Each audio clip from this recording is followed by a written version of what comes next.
এবার প্রবাসী সংবাদ প্রতিনিধিদের তথ্যচিত্রে প্রবাসী সংবাদ জানাচ্ছেন ইমতিয়াজ আহমেদ।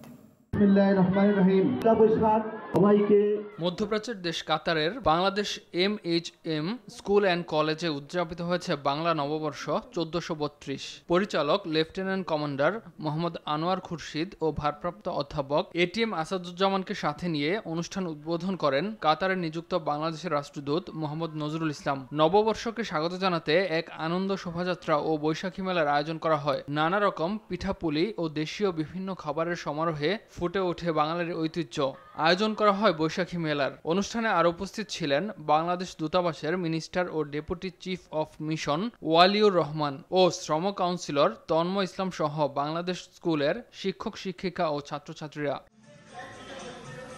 পান্তা ইলিশ আর আনন্দ উৎসবের মধ্য দিয়ে বাহরাইনে উদযাপিত হয়েছে বাংলা নববর্ষ 1432। সোমবার বাংলাদেশ ইয়ুথ ক্লাব বাহরাইনের উদ্যোগে অনুষ্ঠিত এই উৎসবে ছিল পান্তা ইলিশ, বিভিন্ন ধরনের ভর্তা ও দেশীয় খাবারের আয়োজন।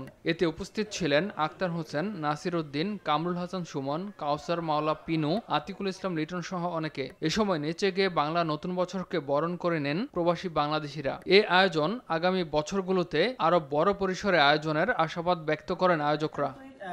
নিজস্ব সংস্কৃতি বাংলা নববর্ষ। সৌদি আরবের রিয়াদে Bangladesh international school and college Bangla শাখার উদ্যোগে বিদ্যালয় প্রাঙ্গণে উদযাপিত হয়েছে বাংলা নববর্ষ 1432।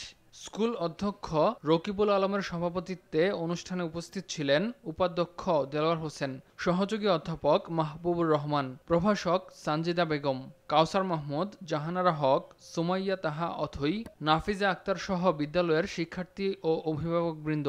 নববর্ষ উপলক্ষে বাংলাদেশের ঐতিহ্যবাহী পিঠাপুলি, পান্তা ইলিশ, বিভিন্ন ধরনের ভর্তা ও হাতে মেহেদি রাঙানো সহ পুরো উৎসব জুড়ে ছিল নানা ধরনের আয়োজন। ইমতিয়াজ আহমেদ, RTV।